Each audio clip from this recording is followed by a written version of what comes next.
Už som skoro tam.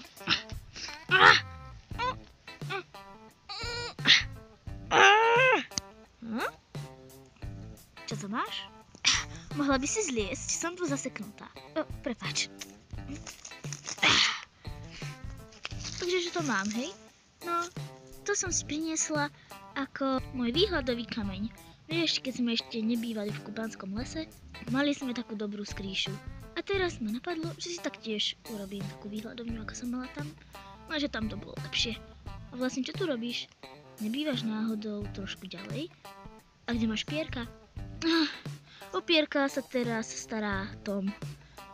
Povedala som mu, že teraz ako udreli tie zimy, som sa na neho nestačila sama starať. A on sa mi ponúkol.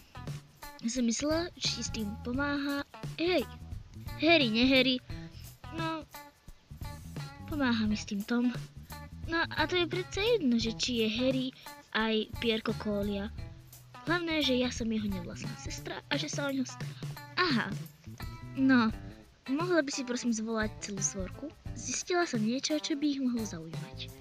No samozrejme. Až na to, že neviem, kde bývajú. Poď za mnou. Napríklad teda tu bývam ja. Páni, ty naozaj bývaš tu, v tejto kopci trávy? Áno. A na druhej strane býva Harry a Mia. Harry a Mia bývajú odkedy spolu? Myslím, že už deň. Pomôžeš mi s tým balvanom? Musím ho dostať tam hore. Jasné.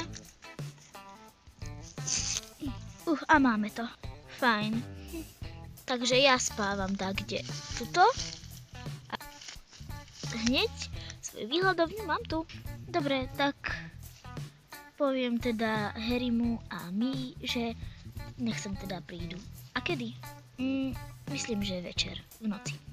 Dobre, ahoj kométa. Ahoj. Áno, alebo toto. Harry, Mia, máte čas? Ahoj, čo tu ty robíš? Nemohla by si byť s Pierkom?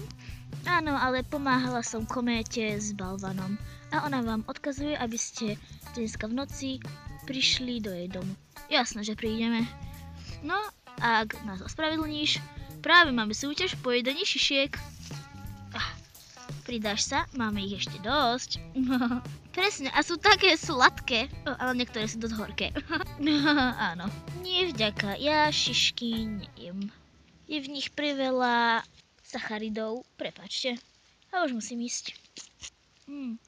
Ja asi začnem jesť tie šišky. Tak do toho, ešte si ich dej 8.